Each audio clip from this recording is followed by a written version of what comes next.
বনি ইসরাইলা বলেন, হ্যাঁ পয়গম্বর মূসা, আমরা ওই সমস্ত মানুষদের সাথে যুদ্ধ করতে পারবো না। যুদ্ধ যদি করতেই হয় তাহলে আপনি আর আপনার আল্লাহ যান।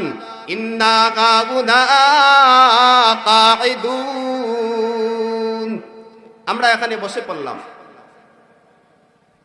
বনি ইসরাইল বাহিনী পয়গম্বর মূসার সাথে এখানে অবস্থান করতেছে।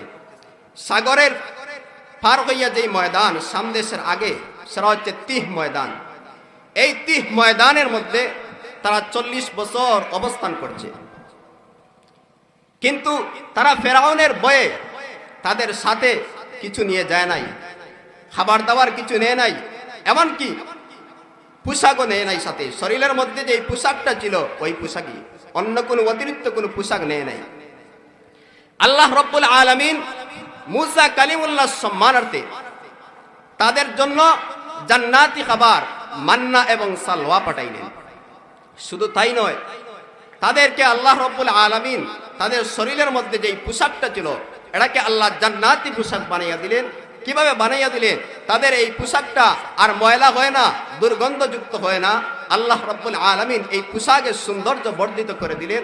40 বছর আগে যে শিশুটা এই তিহ ময়দানের মধ্যে গিয়েছিল, সে দিন দিন বড় হয়, সাথে সাথে তার শরীরের পোশাকটাও বড় হয়। সুবহানাল্লাহ। এভাবে চলতেছে দিন, দিনাতিপাত যাইতে আছে। হঠাৎ পয়গম্বর মূসা কালিমুল্লাহ ইন্তেকাল করলেন।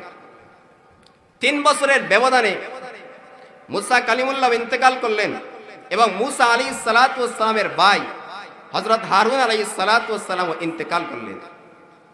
এই দুইজন যখন মারা গেলেন তখন আল্লাহ রাব্বুল আলামিন মূসা আলাইহিস সালাতু ওয়াস সালামের সম্পর্কে বাগনা এবং ওনার খাদেম হযরত ইউসা ইবনে নুন, ওনাকে আল্লাহ পয়গম্বরি দিলেন, নবুয়ত দিলেন। ইউসা ইবনে নুন উনি বনি ইসরাইলদেরকে নিয়ে আমালেকা সম্প্রদায়ের সাথে যুদ্ধ করলেন। যুদ্ধ করার ফলে আল্লাহ রাব্বুল আলামিন বনি ইসরাইলদেরকে বিজয় দিলেন আর আমালেকা সম্প্রদায় পরাস্ত হলো। এবার দিন যাইতে আছে, মূসা আলাইহিস সালাতু ওয়াস সালামের ইন্তেকালের 350 বছর পর হযরত ইউসা ইবনে নুন